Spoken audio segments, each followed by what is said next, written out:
Hello, everyone, and welcome back. This is Books and Inspirations. I'm Oksana, and this is I'm Andre. Very happy to see all of you guys here. And first of all, just wanted to say thank you very much for all the comments and all the likes and followers that we're getting. This is really fantastic, and we're really happy that whatever it is that we decided to share with you guys is interesting not only to us but also interesting for you as well.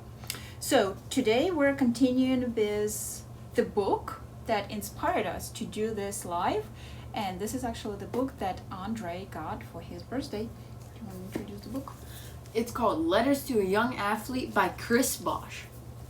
Thank you. And today we are moving to letter 2, and the name of the letter, the title of the letter is You Have to Find Your Why, and it can't be fame or money. So first of all, before we'll jump into the why, I kind of want to tell you a few words about this question, because as a life coach, we use questions all the time, and lately the question why been somewhat controversial. On one end, it's a great question to discover your personal why, your personal direction, your personal end state for the journey that you're taking during your life. On the other hand, it could be a quite kind of thrown off the path question if you ask this question at the wrong time, at the wrong place, to somebody else. So when you're working with people, when you're working with your colleagues, when you're working with your children, stay kind of in tune and aware of the question why. That often question why, when you use and ask somebody else, why did you do this, why didn't you clean up, why did you bring this, can actually destroy more than build, can actually throw off person of their path than to help them to go to the next step of their path.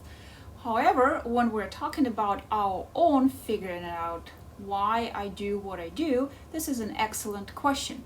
And it can go from the very simple example of, why do I always eat ice cream at night? Well, just because I like it. Well, try to ask yourself another why. Well, but why do I like to eat ice cream at night? Well, and then you can go almost like peeling an onion. You can continue asking why yourself. And then perhaps at the end, you will get to the core, to the real answer of your why. So, and starting from as simple as why do I eat ice cream at night, we can go all the way to a very fundamental and very big and serious why of your life. Why you do what you do, and why your why is very important. So this is what the chapter is about a big why, a why that is kind of guiding your entire journey. So I'll let you read your favorite quote, Okay. and then we can go from there.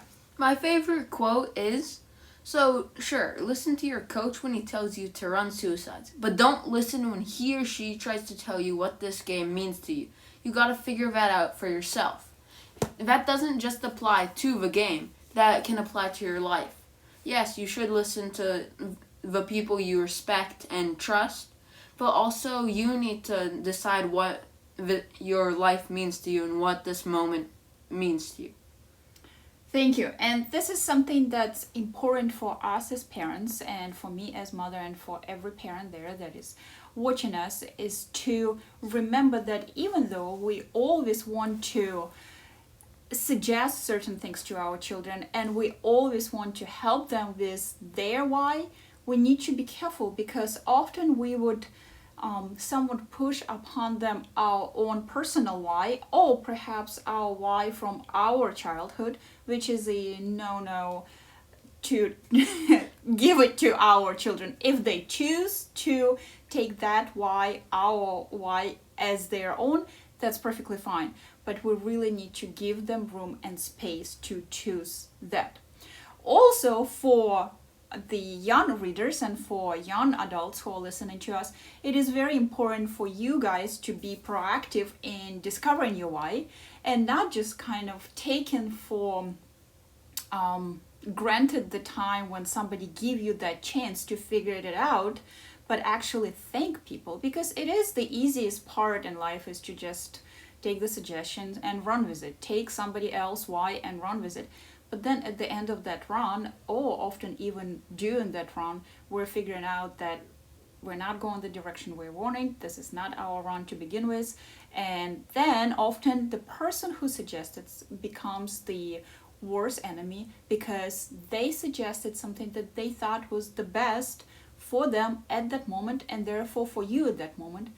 But if we are not taking in consideration that only we are responsible for our own why, that will not work. So very important is to take all the suggestions, listen to it, but then filter it through and form it into your own unique individual why. What other things do you want I'd to also point like out? to mention you need to have a why, because you could achieve great things, and then after you achieve them, you can be like, why did I do this? What was this for? Since you don't have a why. Your why is like your compass. It will keep you on your path and will not lead you astray. Right, I really like actually this comparison and a metaphor almost of the your why is your compass in life. Very, very important. And I know that Chris talks about it here, that your why cannot be fame or money. And let me tell you a few words about this. There's nothing wrong with fame, there is nothing wrong with money. You know, I actually see it as a very positive part of our life, but only part. Because if we make our why as money, well, as he's pointing out here, and as history now been giving us so many examples, when people reach the level of the money that they want, then they get lost because the why is not there. When people do become famous, again, they get lost because that why is not there. The real why, the why that comes from your heart, the why that comes from your soul, the emotional why, the why that is really helping you and motivating you and pushing you forward to change so many things in life in order to achieve that. So, yes, you can say that part of your why is fame and money, but then ask yourself, why? Why do I want to be famous? Why do I want to have that much money? Because, you know, you could be famous by ending up on the most wanted list. That's a famous list, but I doubt it you really want to be on that list, and I doubt it you really want to be famous for that. So be really exact with that. And when you will become famous and when you will become rich, what will you do with it? Why?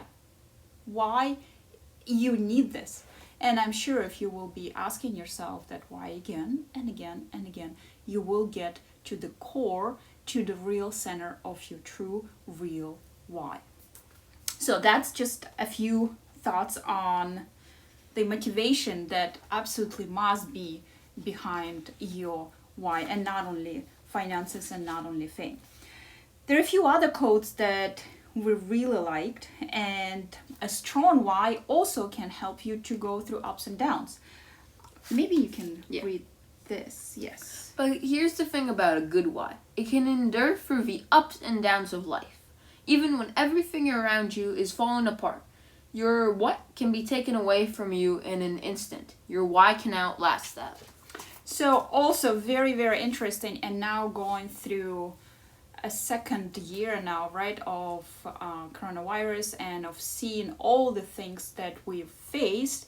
You know, we now know again and again and again, and not only from historical examples, but from our everyday life, there's so many things that can be taken away from us. And by what he talks about, our environment, the things that we have, the things that we possess, they can be taken away by all sorts of different means and events. But your real why that comes from inner you, your true, unique why, can never be taken away from you. And that is the why that will help you to go through all the ups and all the downs, through losing or gaining. That is the real why, that at the rainy day or at the sunniest morning will be there next to you, will be supporting you, will be reminding you, will be guiding you, and that is incredibly important. There is also, speaking of why, of course we talk about the big why in life, right? But I often talk to my clients, and he mentions it here in his book, Chris Bosch as well, is that it's hard to figure out your one and only why for the rest of your life. It's very difficult, and you can spend the entire life figuring out that why. So what I often suggest is start from something small. Start from where you are right now. Start from the day that you're about to start or finish, and ask yourself, what is my why of this day? Why am I doing this? Well, because I'm at work. Well, but go a bit deeper. What is behind that why you're being at work? Or what is behind the why being at home? Or so on and on. You can take your own personal example. And Andre and I talked about it. And I don't know if you want to share some of your whys that are not very, big and fundamental, but whys that, we find in every day in our doings. And then those whys, when we put one on top another, eventually will form our one big why of our life journey. I can start from me while you still do need a little bit to think. So I'll give you a few minutes. For me, since I was 6 years old, I always wanted to be a teacher. And funny enough, I've tried many careers, and I went through very many different careers. I've finished my studies and performances as the international musician, and I performed as a pianist at many concerts and competitions. Did I teach? Yes, I taught. I taught in college. I taught private studio. I built my own company, my teaching piano studio, and I taught a lot there. After that, I went into real estate, very different. And again, I found myself teaching and educating my clients on what they should and shouldn't, from what I see and from what I know. Afterwards, I went into a cultural expert, and I worked a lot between America and Ukraine and working with people. And again, I ended up seeing myself teaching and sharing the things that I knew and the things that I learned from my previous culture and this culture. And sure enough, as a life coach now, I'm doing the same. I'm teaching classes, I'm teaching courses, I'm recording this video again and again with my son, and I'm doing other videos as well, is to share with you guys what I know. That is my why. Yes, from what I see now, every little why, I want to share what I know. I want to share with you what I went through and learned, and maybe this can help you. So now it's forming into something bigger, and from what I can see, this is definitely my why of my journey. My friend, now it's your time. You can start small. I have no clue. You have no clue. And you know what? This is an excellent answer, because probably this is what a lot of young readers and young listeners and adults now thinking, well, I have no clue. Well, let's try. Let's think. So from what I know, Andre takes dance, right? Okay, so what is your why behind that?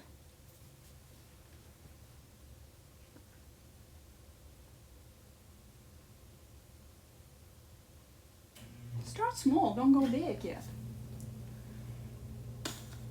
Still have no clue. Still have no clue. So another day we were talking about that. Okay, still have no clue. And you see how now you're gonna see the power of question why working only for yourself and not for the others. So you're taking dance, right? Yeah. You liking it? Yeah. So what part do you like about dance? The competing and just dance in general. Just dancing in general. What is really fun part about dancing in general? Like, what do you find it for yourself? I don't know. Well, you like to dance in front of people, right? Yeah. So do you enjoy sharing with people? Yeah. So the part of competing also has a part of sharing, right? What Yeah. you learn, and so you compete in the group, right? Yeah. So then it's a bonding experience as well, right? So year after year you do audition and you get into a competition team. So what is the power behind re-auditioning and going again for it? Because you guys already perform pretty well, right? Because it's fun. It's fun, right? So it's fun. So we can start with that. See, but I did not use the question why. I used the what, the how, because those are the questions that can help person answer and structure and go forward and get out of the stuck state where probably Andre ended up with the deep why question at the beginning, right? So here we end up, well, it's fun. And then after that, we can go further and we can figure it out, well, what does it mean to have fun and dance? Because I never dance in that setting. I've done a lot of ballet, but I've never danced in the, well, first of all, what's the style that you dance? Hip hop, urban dance. It's hip hop and urban dance, so very different from ballet. So even the things that I enjoyed in ballet probably would be different from here. So what's the fun part of this? Like, what do you find The energy. the energy? The energy that you get from dancing? Do you get the energy from the group that you're dancing with? Yes. Do you get the energy from the music? Yes. So that's pretty cool. So the energy that comes together with the dance, and that is the fun part. So how does that energy transform? So what happens when you go to compete? Is there anything else adds to that energy? The energy of the crowd. The energy of the crowd. Wow. Oh, I love that. Speaking of, I love that as a performer. That is amazing. And that is why I mentioned to you guys, it's so incredible when I get feedback, because it's just so wonderful to get that energy back. So the energy from the music, the energy from dance, the energy from your peers and from the friends that you're dancing with, and then when Andre competing, then you get the energy from the crowd. Well, I think we're kind of forming the why here. So far we got the energy that Andre takes, and I'm sure then given, because it's given and receiving at the same time. Yeah. So this is where you start, and then you can go further. We started just with the dance. Behind the dance there is Andre's passion for Star Wars, there's Andre's passion for Lego, so there are a lot of other things that possible to figure it out. And actually I'm really happy that we had this moment, because when you parents will decide to figure it out, the why, or help your children to figure out their why, you see that when we ask it really straightforward, it could be quite, I don't know, you help me here. Shocking, right? So take a step back and then just learn. Find out if you see that your child is doing something and you see that he or she's excited about it. Well, get curious. Find out what is it so exciting about it, just like we did about the dance. What is exciting about the dance? What is it that keeps you dancing? And then as you keep asking questions, keep staying away from why, even though you're figuring out the big why. Stay away from why and ask and get curious. Ask and get curious. And then as you go forward, eventually you will have words, facts, and the sentence and your complete why. And that one you definitely can share with your children. So before we'll go, I think there is, well, I kind of mentioned it before, but I really like this sentence where he says that your why, It's got to connect to your soul. And that's what I've mentioned before. It's so important to make sure that your why is truly emotional, that your why is real one, that is not only connected to your conscious, but not only to your brain and mental part, but also to your emotional part, that you support and you bundle it all together, and then you got your strong why for the rest of your life.